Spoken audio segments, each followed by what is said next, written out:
Diz assim Mateus capítulo 5.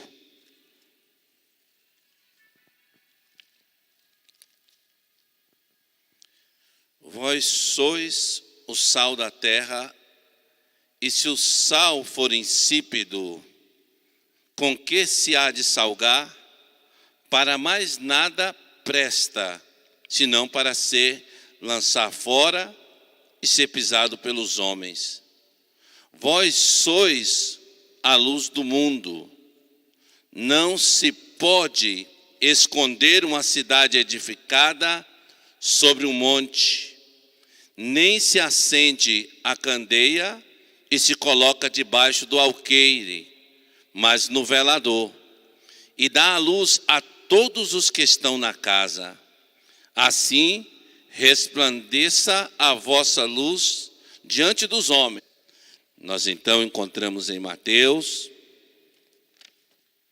no capítulo 5, esse texto dizendo sobre o sal da terra e sobre a luz do mundo. O cristão como sal e como luz.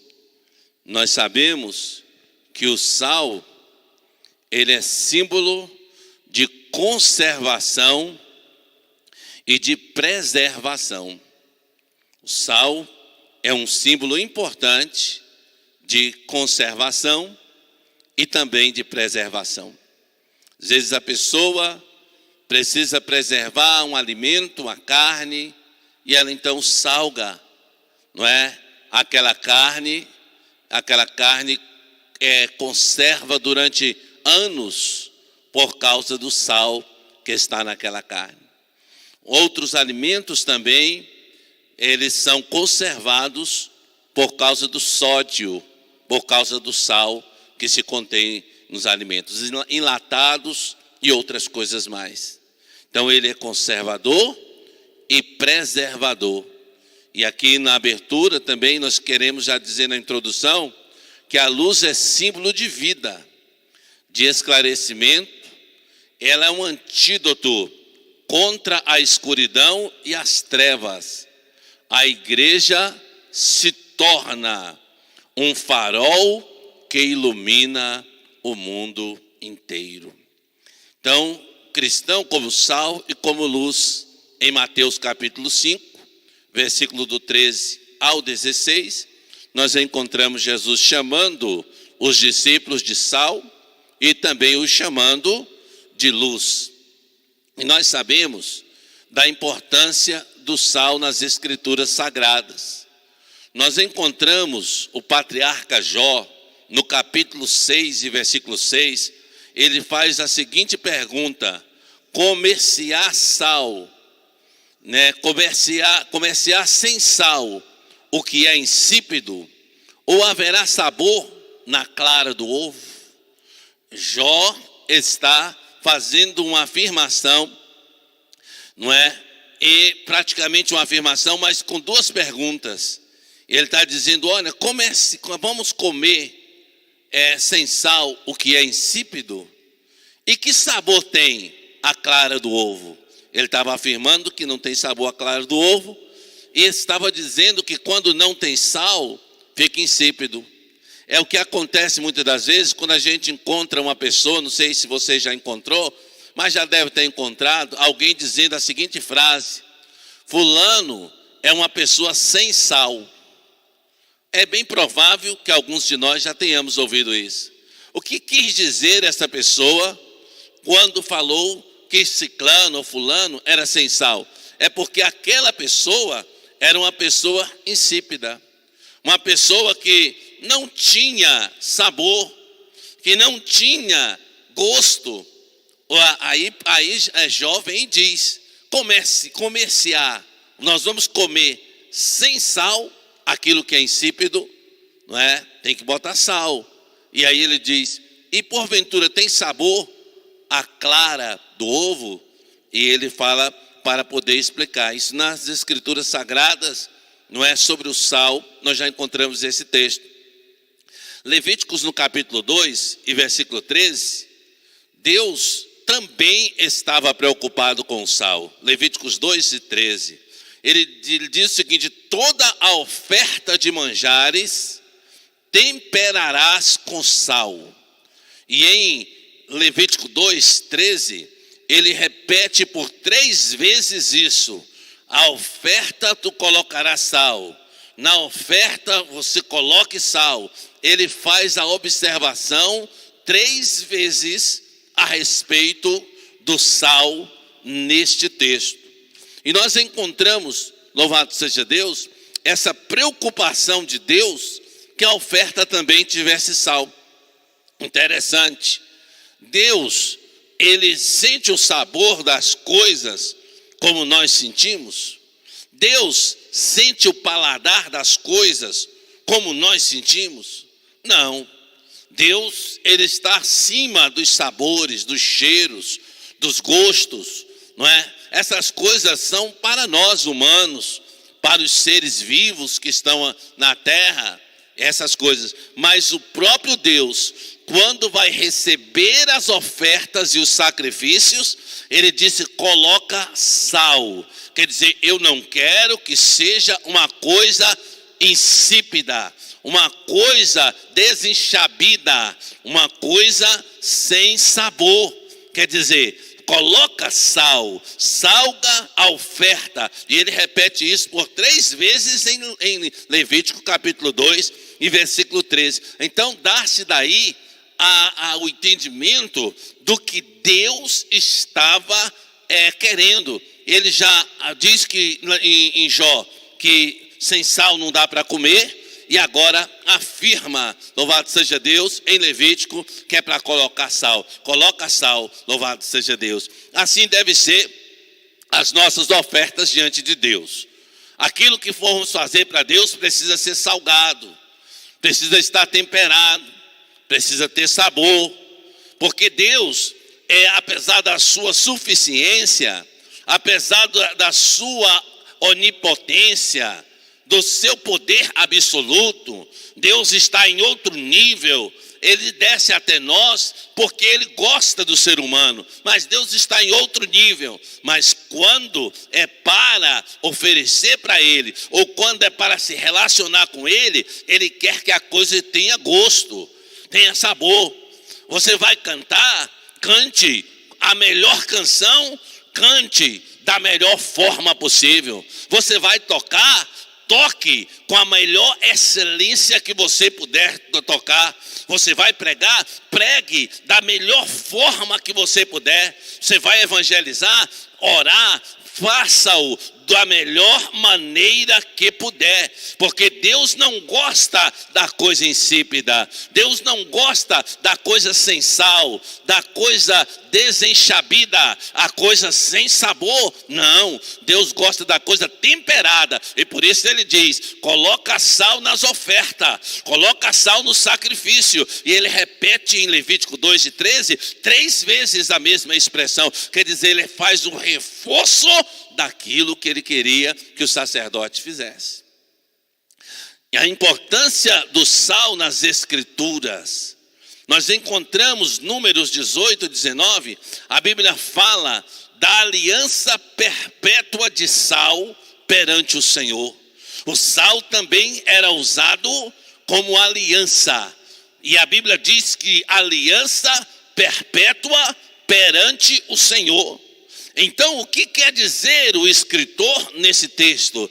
O que queria Deus dizer? E Números registrou, louvado seja Deus, que os homens do Oriente Médio, eles faziam aliança, eles faziam pacto entre eles, e eles levavam o sal. Números, louvado seja Deus, 18, versículo 19, e colocavam sal ali na hora que iam fazer uma aliança, na hora que iam fazer um acordo, na hora que iam estabelecer um tratado. Eles diziam: o nosso tratado, a nossa aliança está selada com sal, e colocava ali. E a Bíblia está dizendo, louvado seja Deus, e fala da aliança feita perante o Senhor com sal. Quer dizer, Deus enxerga isso como algo que deve ser conservado, algo que deve ser duradouro, algo que deve ser preservado. Se havia uma aliança, o sal representava a conservação dessa aliança,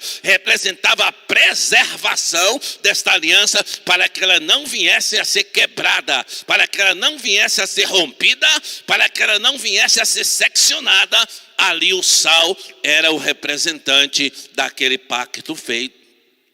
Nós também devemos ver essa importância naquilo que acordamos, não é? Naquilo que tratamos, naquilo que combinamos, não é? Nós devemos ter sal naquilo, louvado seja Deus, tudo que você for fazer, né? Fez um trato com alguém, haja sal, quer dizer, conserve o trato que você fez, persevera naquilo que você tratou. Por quê? Porque Deus é um Deus que respeita as alianças feitas com sal. Louvado seja o Senhor. É por isso que o rei Abias, rei de Judá, quando estava em um grande aperto, porque Jeroboão, não é, estava ali perseguindo, e a situação não estava boa, ele juntou lá cerca de 800 mil homens em Israel, e disse, louvado seja Deus, subamos e destruamos a Judá.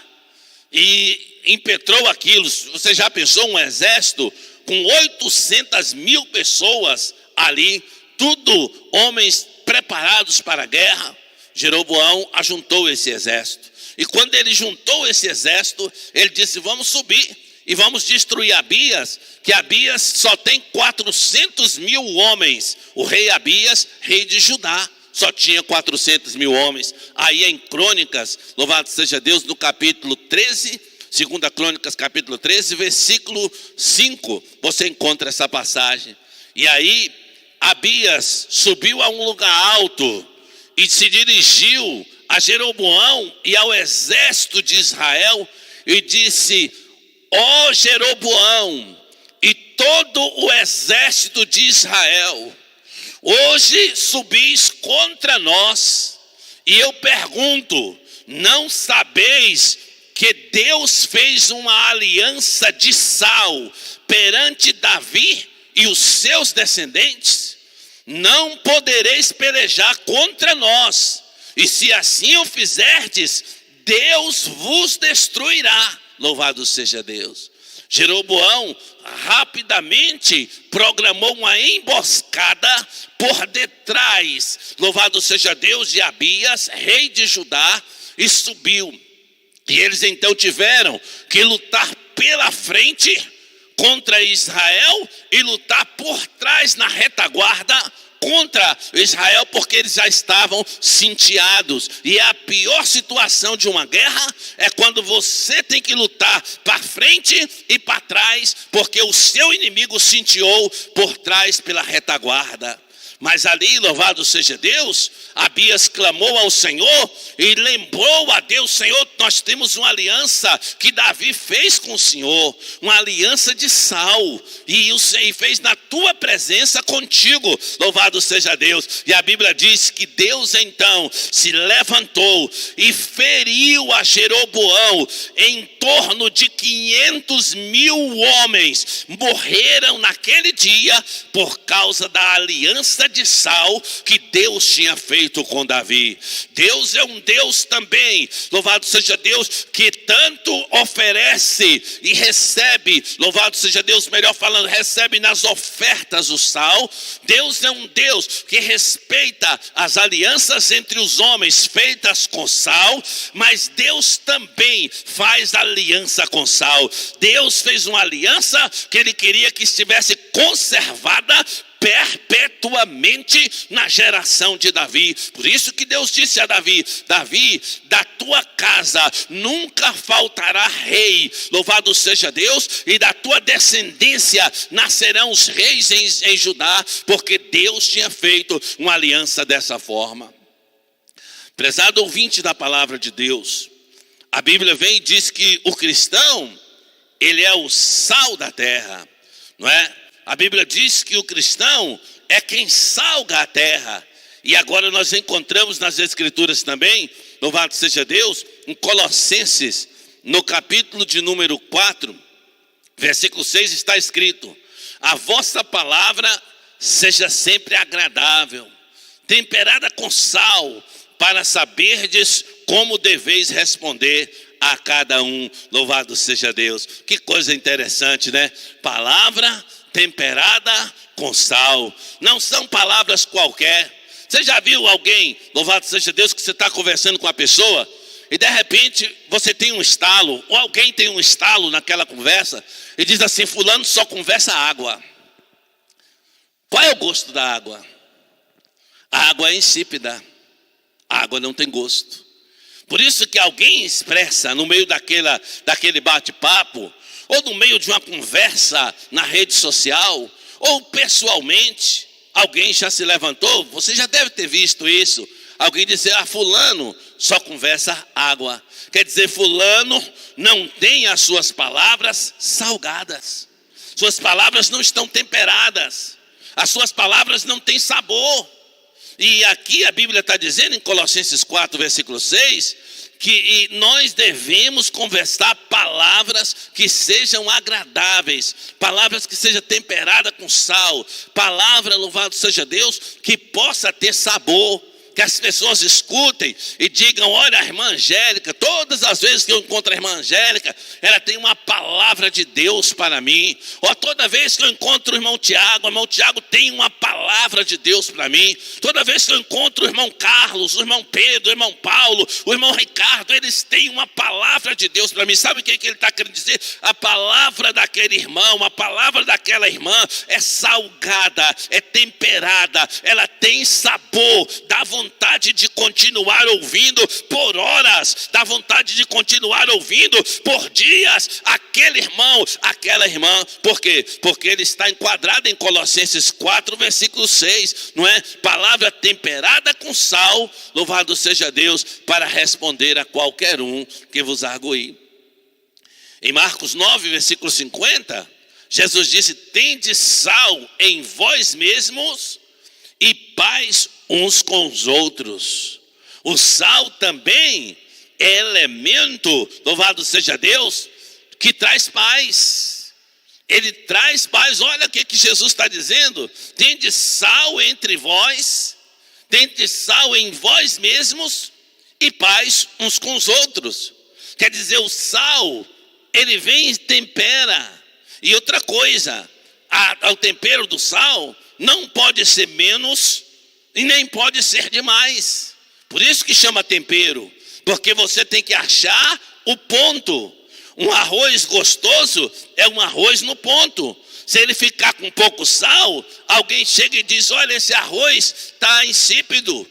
Se ele ficar com muito sal, diz: o arroz salgou demais, botaram muito sal. Então o tempero é justamente o equilíbrio. E Jesus está dizendo que o equilíbrio, quer dizer, o sal, a aliança feita na casa de Deus, nos dá entre nós paz. Nós temos paz uns com os outros, nós temos paz com o descrente, e paz até com os inimigos que estão lá fora, que não gostam do evangelho, que não gostam da palavra de Deus, mas eles têm paz conosco. Por quê? Por causa do sal.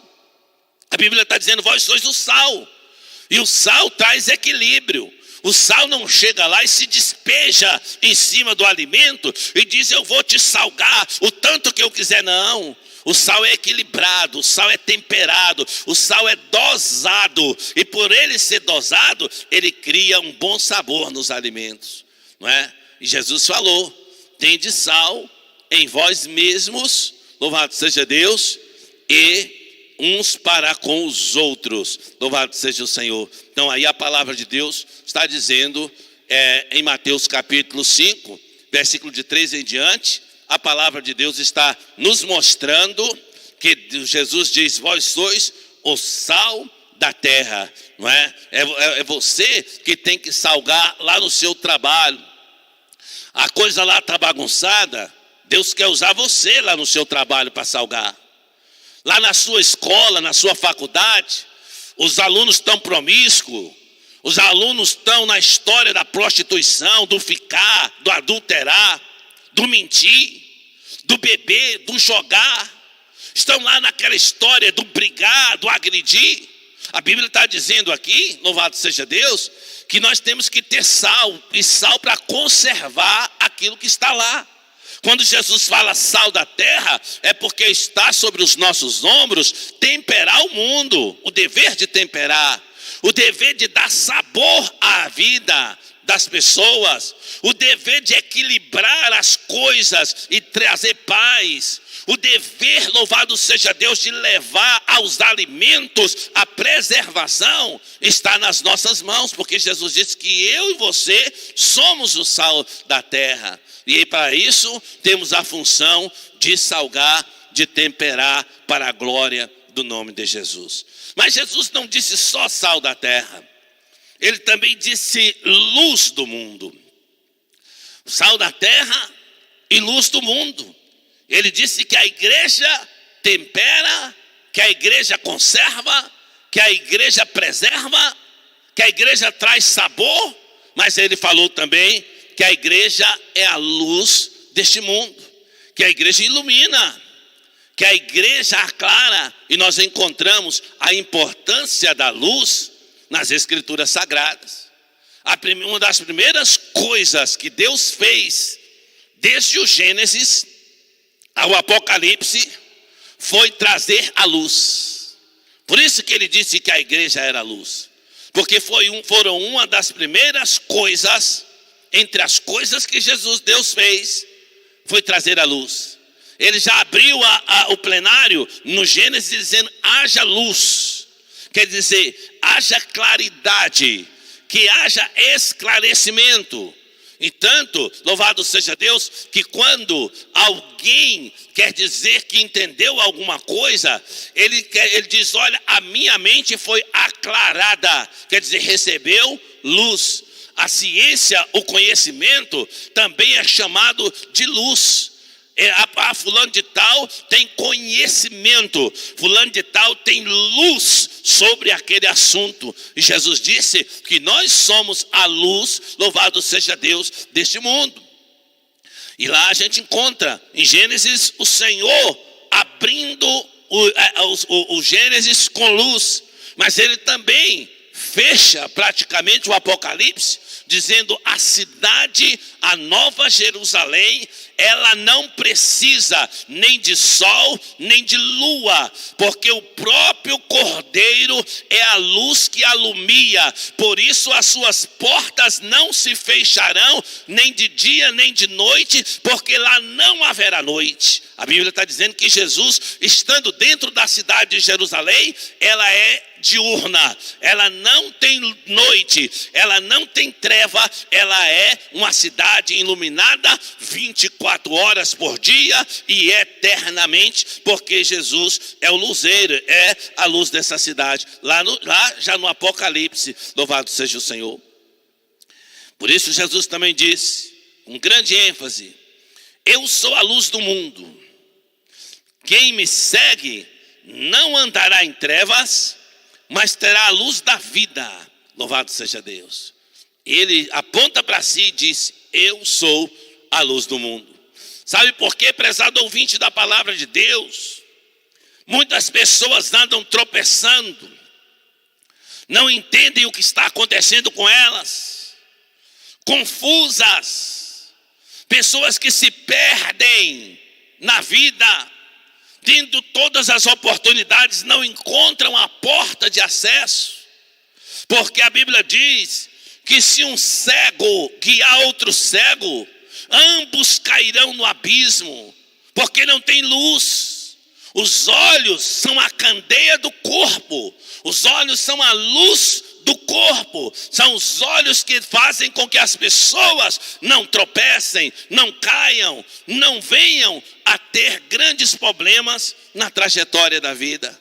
Por isso, Jesus vem e diz: eu sou a luz do mundo, louvado seja Deus. E quero dizer a você que está escutando no seu sofá, que está escutando na sua mesa, na sua cama, que está escutando essa live aí dentro do seu carro, aí no sítio, na fazenda, você que ainda não recebeu essa luz, Você gosta da palavra, gosta dos evangélicos, mas ainda não recebeu. Você precisa receber a Jesus como Senhor e Salvador da sua vida, para que Ele, a luz do mundo, venha clarear a sua mente, clarear o seu coração, clarear a sua alma, clarear os seus negócios, clarear o seu casamento, clarear a sua família, clarear, louvado seja Deus, os seus passos. Jesus disse que quem anda de dia não tropeça, porque tem a luz do dia, louvado seja Deus. Quem tem luz, vê os obstáculos da vida. Quem tem luz, desvia-se das pedras do caminho, louvado seja Deus. Por quê? Porque tem luz. Por isso Jesus vem e diz: eu sou a luz do mundo. E Ele está dizendo isso para dizer: eu posso clarear a sua existência, a sua vida, os seus negócios. Eu posso clarear os seus sentimentos. Eu posso clarear o seu entendimento, porque eu sou a luz, louvado seja Deus, e a luz do mundo. E Ele diz: quem me segue não andará em treva, não andará na escuridão. É por isso que os crentes têm o discernimento de todas as coisas. A Bíblia diz que o homem de Deus discerne todas as coisas, e de ninguém é discernido, porque ninguém pode discernir o coração de Deus. É por isso, prezado ouvinte da palavra de Deus, aonde você estiver aí, que Jesus disse: quem me segue não andará em treva. Quem me segue não andará em escuridão. Aí Ele acrescenta: mas terá a luz da vida. Que coisa maravilhosa! Luz do mundo e luz da vida. A luz, louvado seja Deus, para todas as pessoas, e a luz para a vida das pessoas. E é coisa maravilhosa. Nunca se rasgou tanto papel, segundo os historiadores, nunca se rasgou tanto papel nos Estados Unidos, quando Thomas Edison, quando Thomas Edison entrou ali, louvado seja Deus, nas cidades americanas. Eles rasgaram papéis, sabe por quê? Porque foi o descobridor da lâmpada. Hoje a energia que nós estamos aqui transmitindo essa live, não é? Debaixo dessa claridade que aqui estamos recebendo, debaixo dessa luz, estaríamos aqui em uma noite grande, estaríamos aqui em uma escuridão, se não houvesse lâmpadas aqui nesse ambiente, se não houvesse claridades aqui nesse ambiente, nós não poderíamos às vezes nem pregar, porque não estaríamos enxergando plenamente.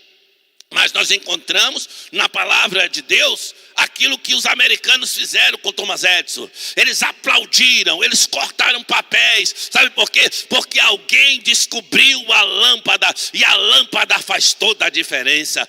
Um carro andando numa estrada sinuosa, sem lâmpada, sem faróis, com certeza vai cair no despenhadeiro. Uma casa que você entre e não pode acender um interruptor porque não tem energia, ou porque não tem lâmpada ali, você olha e diz: meu Deus, como é que eu vou acertar a porta? Como é que eu vou me desviar dos móveis? Como é que eu vou caminhar nessa casa? E ali os americanos rasgaram e cortaram papéis aos milhares, porque eles queriam celebrar a luz. E isso, louvado seja Deus, é a alegria que Jesus disse: eu sou a luz do mundo e eu sou a luz da vida. Então uma vida com luz é uma vida totalmente diferente. É uma vida em que habita Deus. É uma vida em que habita o Espírito Santo. É uma vida em que habita a graça do Senhor. E por essa razão, louvado seja o nome do Senhor, as pessoas ficam felizes quando você acende uma luz. Você está num local escuro, andando numa mata. Você está andando às vezes numa floresta. Quando você pensa que não, de repente aparece alguém com um facho de luz, com a lanterna. Você já se sente bem. Você já sabe que os riscos do despenhadeiro, o risco de encontrar um réptil feroz, de encontrar uma pedra, de encontrar um buraco, você agora diminuiu, porque você agora está enxergando e pode se desviar. Luz da vida. As pessoas precisam de luz. Os problemas das pessoas, como Elvis Presley, como Jimi Hendrix e como outros homens mais, Marilyn Monroe, que vieram a tirar a própria vida com overdoses ou com cortes, não é suicida, como fez Marilyn Monroe. Por que fez isso, irmão? Porque estava em treva. Jesus disse que era a luz da vida e eles não tinham luz. Buscaram luz na cocaína, não encontraram. Buscaram luz na heroína, não encontraram. Porque são caminhos de treva. Mas Jesus apontou. E também em João capítulo 9, versículo 5, ele voltou a dizer: enquanto estou no mundo, sou a luz. Enquanto eu estiver no mundo, eu sou a luz. Por quê? Porque um dia essa luz vai desaparecer. Um dia essa luz vai acabar aqui, quando a igreja for levada. Por enquanto, Jesus ainda está aqui, representado na pessoa do Espírito Santo, representado na pessoa da igreja, do cristão, na pessoa que você é, aí, irmão, aonde se encontra, Jesus se manifesta para clarear. Mas vai chegar um dia que não teremos essa luz aqui. Por isso o anticristo vai assumir o controle e será uma grande treva. Mas Jesus disse: enquanto eu estou no mundo, sou a luz do mundo. Também encontramos a igreja do Senhor como castiçal em Apocalipse capítulo 1, versículo 20. A Bíblia diz que ela é o castiçal e que Jesus andava no meio do castiçal. Significa dizer que ela ilumina este mundo. Por isso que Jesus disse: vós sois a luz do mundo. E não se pode colocar, louvado seja Deus, uma lâmpada debaixo do alqueire, mas se coloca onde? No velador. Não se coloca a lâmpada escondida, mas se coloca onde ela possa clarear toda a casa, onde ela possa fazer brilhar todos os ambientes. É por isso que o cristão, ele não pode ser omisso. O cristão, ele não pode viver como um agente 007. Não. O cristão precisa brilhar. Ele precisa brilhar dentro de casa. Ele precisa brilhar no seu trabalho. Ele precisa brilhar entre os seus parentes. Ele precisa clarear a vida dos seus amigos, a vida daqueles que são seus vizinhos. Por quê? Porque a Bíblia afirma que ele é um castiçal, que ele, como igreja, está para clarear e não pode ficar escondido debaixo do alqueire. Quantas pessoas estão escondidas? Quantas pessoas você nunca as vê falar de Jesus? Quantas pessoas você nunca sabe que elas são cristãs, porque elas estão ocultas, elas estão com a luz delas debaixo do alqueire. Mas a Bíblia diz que é para colocar no velador, é para aparecer. A luz tem que ficar aonde ela possa clarear o máximo, aonde ela possa iluminar o máximo, aonde ela possa dar brilho às coisas que estão lá, para que as pessoas enxerguem os buracos da vida, para que as pessoas enxerguem as pedras que Satanás colocou no caminho, os laços que Satanás preparou, as cobras que estão no mundo, os demônios que agem nesse mundo, só serão vistos se você tiver a luz do mundo e a luz da vida. E a Bíblia diz que você é a luz do mundo também. Por você se aproximar de Jesus, você recebeu a luz. Louvado seja o nome do Senhor. Por essa razão, a Bíblia vem nos dizer que a igreja, ela é o castiçal de Deus e que Jesus anda no meio dos castiçais iluminado. Para finalizar, Tessalonicenses, capítulo de número 5, versículo 5, nos diz: portanto vós, todos sois filhos da luz. E ele diz, louvado seja Deus, em Tessalonicenses 5, versículo 5 e 1 Pedro 2, versículo 9. Vós, porém, sois a geração eleita. Vocês são o sacerdócio real. Vocês são a nação santa, a propriedade exclusiva, o povo adquirido para anunciar e manifestar a virtude daquele que vos chamou das trevas da noite, vos chamou da escuridão para a sua maravilhosa luz. Então a Bíblia diz que geração eleita é você. A Bíblia diz que sacerdote real é você, que é povo adquirido, que é nação santa, para iluminar, para fazer com que a luz maravilhosa de Jesus clareie a vida daquele que cambaleia, a vida daquele que tropeça por não ter a luz do dia, por não ter a luz da vida, por não ter a luz do mundo. Por essa razão, prezado ouvinte da palavra de Deus, aonde você estiver, esta noite, receba a Jesus aí aonde você está, como luz do mundo, como luz da vida, e como aquele que pode mudar a sua vida de trevas e escuridão para uma luz de brilho, um sendeiro, uma luz de claridade. Porque Jesus disse, eu sou a luz da vida. Louvado seja Deus. E Ele está dizendo para mim e dizendo para você, vinde a mim. E a gente precisa, e é a liberdade de cada um de nós, mas todo homem precisa receber a Jesus como Senhor e como Salvador para ter essa luz gloriosa.